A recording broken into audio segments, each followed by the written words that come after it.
Able child, alarming surge in military suicides. Pentagon ignores psychiatric drugging. Now, Pop and I have been up and down this thing left, right, and center for 16 years now. Coming up on 16 years here.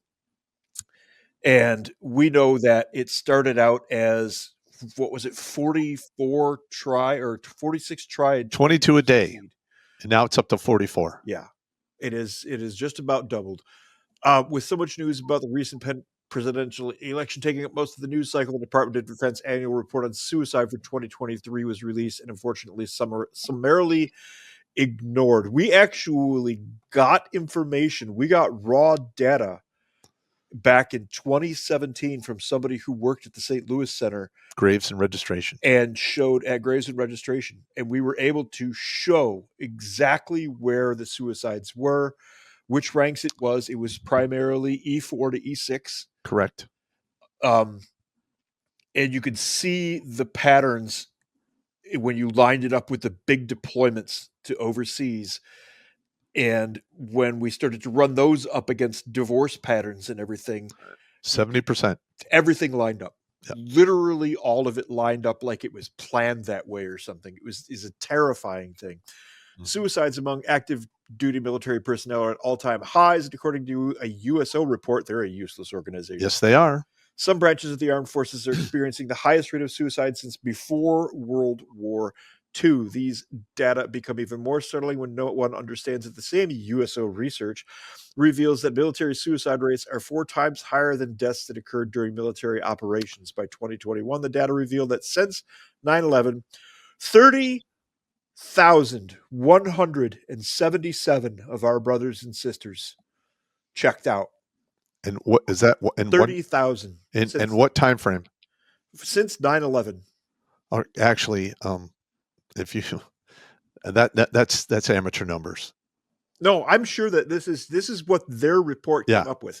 The DoD suicide report explains that 523 or 25.6 per 100,000 service members took their lives in 2023, which is a steady increase since 2011. Dude, I know we shifted toward a little lighter format and some comedy, but my data diving instinct is kicking in here. I know.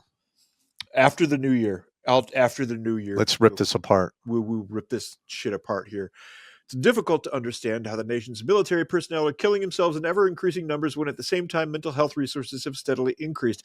Because none of the mental health resources are any good. You give us drugs, you tell us to go see a psychiatrist, we go to see that psychiatrist, it's some, pardon me, foreign Indian woman, this is my personal experience, 50 years old with a clipboard, asks me 12 questions while smelling of curry, barely speaks English, checks it all off, and writes me a prescription.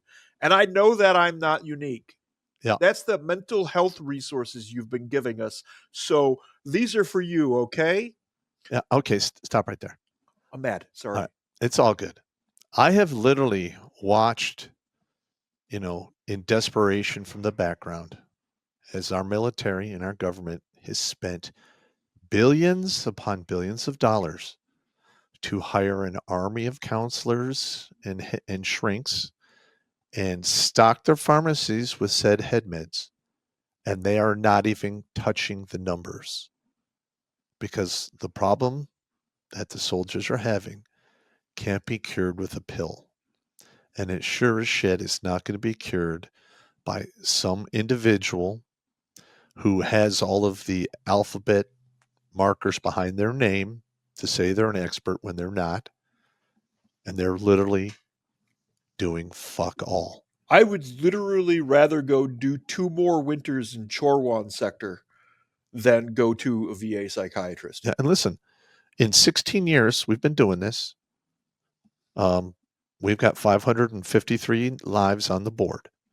I'm not a psychologist. I'm not a counselor.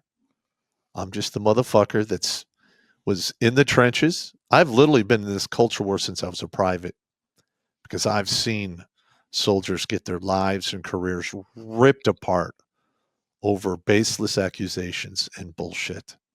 What we are is old NCOs who know soldiers. Mm-hmm. And Pop and I both have been there at 3:00 in the morning, knock on the door, open the door. Sergeant, I got her pregnant. Come on in. Come on. So we've been doing this a long time. We know how to do this, and that's why he's so successful with what he's been doing. Without further ado here, I'd like to bring Arvis in, and welcome to the show, man. We appreciate you taking the time. And why don't you tell us about you? Thank you guys for having me, and this is so important. Arvis Owens, originally from Beaumont, Texas, 1995 Naval Academy graduate, was a Navy guy. I did supply, which is logistics for the other services. And then in 2013, I was falsely accused and wrongly convicted of sex assault. I started advocating for myself, but I could not find, the mainstream media didn't want to cover that side of the story. And other people came to me, and I finally was able to find out that this is happening to thousands of men, because the military was under pressure to get convictions, even when the evidence showed innocence. So that's a little bit about me. I live in Northern Virginia now. Well, you're from Texas, but we won't hold that against you. And I'm going to have to assign you a homo suspicion point for being a Navy officer. I'm sorry. That's a half homo suspicion point. Okay. Until it's confirmed. We'll round it down. Round that down. I got a couple kids. I worked joint combined long enough that I worked alongside some of the Navy guys, so I'm used to the chiefs and all of that. But what you're talking about, I know exactly the kind of things you're talking about. I went through hell for a whole year in 2004, 2005.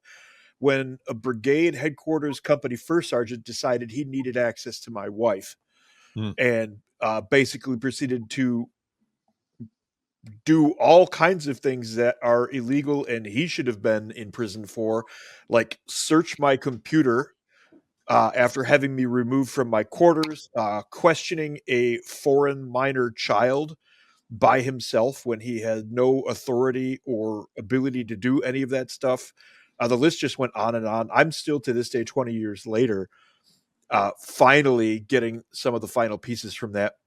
One of the things that happens that a lot of people don't know about, Pop and I both went through this. He went through it for a different reason, but if you are even looked at by CID, your investigative services, NCIS, I think it is in the Navy, you get an arrest record put in your FBI file. It's called titling.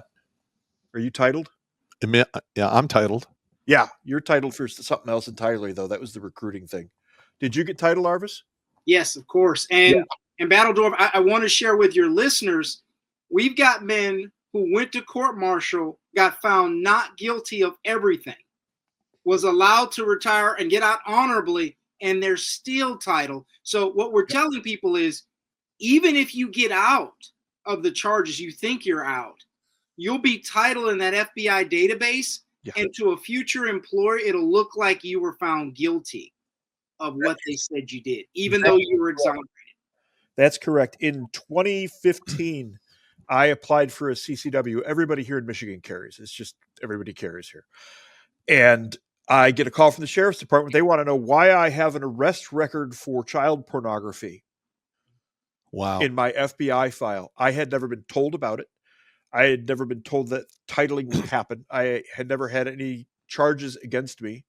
I was never arrested, indicted, charged, convicted, or sentenced for any such thing. I have an honorable discharge.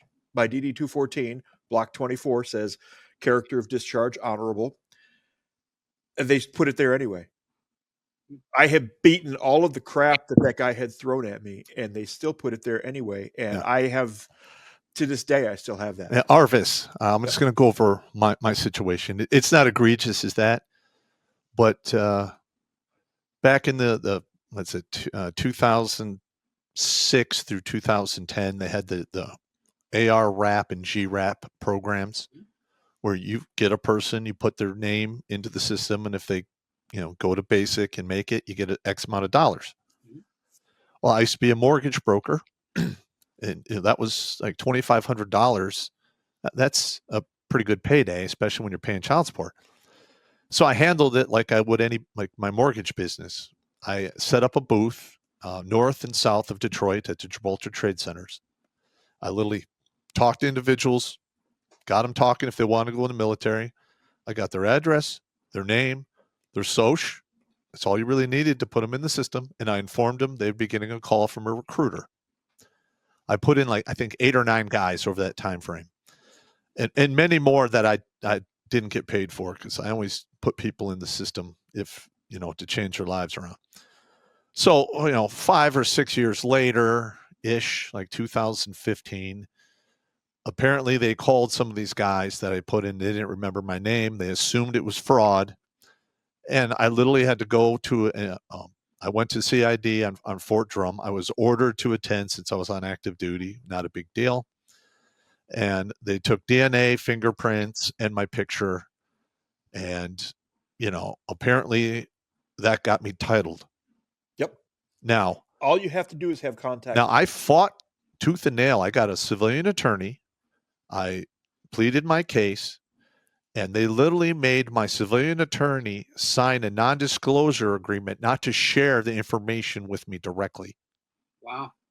Yeah. So with the shit you're going to tell us, I've heard just a few of your stories.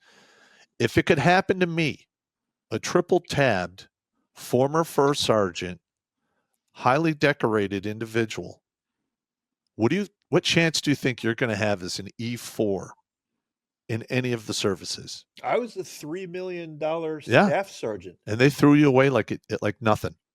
I had a TSSCI security clearance. We were doing intelligence for special operations groups. I worked at basically State Department level for a short while. I had been a liaison officer. I was the only non-commissioned officer to be a liaison officer since World War II. Wow. Between 98 and 99. And they still threw me under the bus. They don't care. They don't care. And the word is out. Yep. The word is out now. You can't have a volunteer force when you treat your people like absolute garbage all the time. It's not going to work. Watch Grunt Speak live every Tuesday and Thursday at 8 p.m. Eastern. And if you want to join Pop for Supporter Sundays, go to redonkulous.com/donate and make a monthly pledge. A link is in the Meat Gazer box.